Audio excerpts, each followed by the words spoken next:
for some reason, maybe filming myself, I don't know what it's doing, if it's helping, but it's just how I'm feeling. There's never a good way to start videos like these. I chose to start on a more sentimental note, but keep in mind, I'm not looking for sympathy. I'm showing you this video right out the gate to give you a real example of what it's like to be stuck in your head, feel like you can't control any aspect of your life, and essentially what feels like pure failure. This wasn't my lowest point. It was just the last hump over the roller coaster before life came swinging at me and I had to defend myself. But of course, you already knew that, because my experience is not unique, because I am not special, and neither are you. Let's get into it. What is up, my lovely people? My name is Valkyrie, and you are not special. Thank you. Okay, obviously I'm kidding. I wanted to start off this video by telling you guys a tale, an origin story, if you will. I was probably around 11 or 12 years old when my dad said goodnight, and before he left my room, he gave me the puberty talk. But not just any puberty talk. I didn't get the whole, oh, your body's gonna be changing and hair's gonna be growing in weird places talk. I got to talk about belonging. He sat down and started by saying, Valkyrie, very soon you're going to feel like no one understands you. You're going to think that no one gets it and that the world is out to get you. But I want you to remember that you are not special. Everyone around you is going through the same feelings and having the same hormonal imbalances as you. And I want you to remember this conversation when you feel that way. He ended it with an I love you little bird and left the room. I honestly didn't think about that conversation very much that night or the night after or in the following weeks or months, but something about it stuck with me. In the next few years, I would be growing older, going to high school, and trying to find where I belong. It was what every regular teenager had. We had drama and sports and orchestra, music, clubs, all of that stuff. And almost every time that I got in trouble or closed myself off or got into an argument, I always gravitated towards this idea of you're not special. Something bad happened? Well, something bad happens to everyone. You're not unique. You did well in something? Well, plenty of people do well in things. It's not like you're special in any way. It consumed my way of looking at things until about 2 years ago when I decided to take a little bit of a different approach to the whole phrase. I didn't feel like I could impress anyone, let alone myself. But in the last few years, I found that there's a clever balance that you can strike within this phrase of you're not special, and it all goes back to Stoicism. Stoicism is this idea that you should only worry about what you can truly control in your life. It's provided people with the framework to live more positively and increase satisfaction because they're paying attention to the good and letting the negativity roll over them. Think of it like embodying the phrase, don't focus on what you lack, focus on what you have.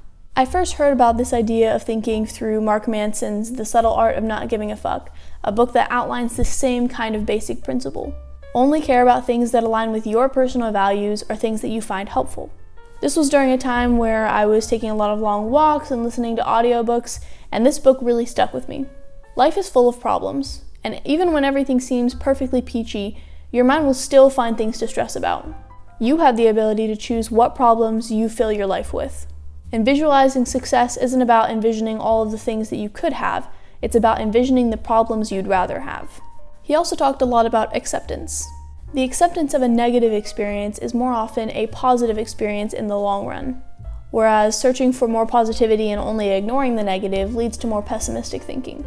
Now, don't think that not giving a fuck means that you're indifferent. There's a huge distinction here. Not giving a fuck means only caring about select things in your life and not being afraid to say no or cease an activity that doesn't bring you the same kind of satisfaction. We all know that life sucks sometimes. In fact, most of the time. But if you live your whole life thinking about how much things suck, you'll fail to realize how much you could actually be doing with that same amount of time. So why am I making that video? Let's circle back to the first video that you saw. I was 16 at the time, almost 17. I was just beginning to understand what I stood for. I was just beginning to find what made me happy, and yet I felt so scared for the future and so lost in the moment. I hadn't yet learned what it meant to be stoic or how to let things roll over me. I had no concept of just letting shit happen. I was always thinking, why is this happening to me? And that's how most of us feel. Most of us feel like we're entitled to love, to happiness, to other people's kindness, and we get this overwhelming urge to demand things when we don't get them. We feel like we deserve all of these things, but in reality, it couldn't be further from the truth. No one owes you anything. You don't exist simply for people to do things for you or for good things to even happen to you. That's never been the case, and it will continue to not be the case, no matter how much you try and wish for it. But there's always two sides of the coin. Even though you're not technically entitled to anything, life doesn't choose to harm you specifically. Bad things happen to everyone, hence this idea of you're not special. It's a freeing idea, in my opinion. People aren't out to get you. Life doesn't only suck for you, and that gives you the chance to connect with other human beings on a very fundamental level. It's this idea that everyone understands it because, again, everyone is going through it together. That's the approach I like to operate under. In the initial video, I took the more pessimistic approach to life. I felt insignificant because in recognizing how I felt, I knew that it really didn't matter that much in the grand scheme of things. I didn't think about it in terms of figuring out my personality. I just hit record and hoped that it would be useful in the future. I didn't make any strides to change any opinions of myself because I didn't have the ability to look outside of myself and really gauge what was happening in front of me. There's a healthy dose of optimistic nihilism in here as well. Sure, maybe in the grand scheme of things, nothing matters. Maybe at the end of it all, nothing I ever do or say will have any impact and I'll just be another blip in the cosmic realm. But even if that is true, does anything in my life now change? Why would I focus on the things that don't bring me joy if it's not going to change anything anyways? If I can choose what to care about, and it doesn't really matter, why not focus on the positive? That way, no matter what happens, I can live my life truly happy and fulfilled. Now, I want this video to be a lesson to everyone, especially teenagers and young adults. I want people to use this phrase to guide them in the right direction, not stifle any of your abilities like I had experienced in that first video. This idea of not being special should be used when you feel like you lack clarity, or you're being irrational, or you just need to clear your mind in general. I think about something along the lines of you're not special every time I'm struggling, and it always kind of brings me back to my center. In moments of weakness, your mind gravitates towards comfort. Thoughts of being in your warm bed, not doing any work, watching Netflix all day, instead of focusing on the task at hand. Your mind wants to push you towards things that are easy. You start to think that you deserve more or can't do things because you're special. But remember, you're not, which is why you can do it. You can do it just like everyone else. Now, don't get me wrong, this mindset can be a little bit of a slippery slope for some people. It helps to think of it from an objective point of view and not get so caught up in the logistics of things. Format it in a way that suits you best, and get back to me. Take this idea and run with it in whatever direction you choose, but just know this idea is here to help you. Let me know if this helps, and thank you so much for watching this video.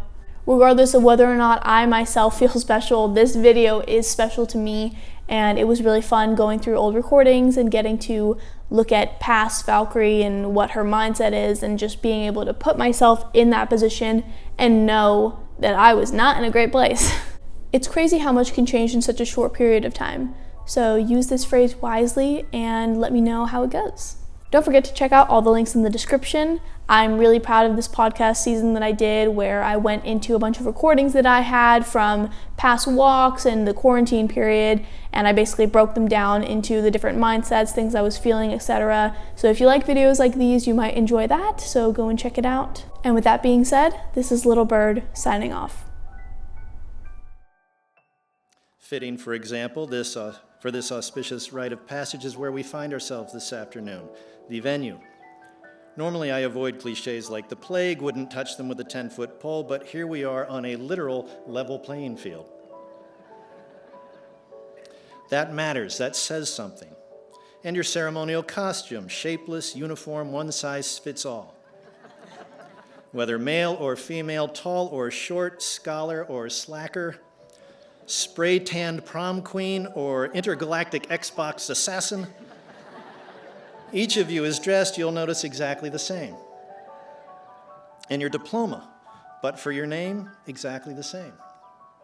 All of this is as it should be because none of you is special.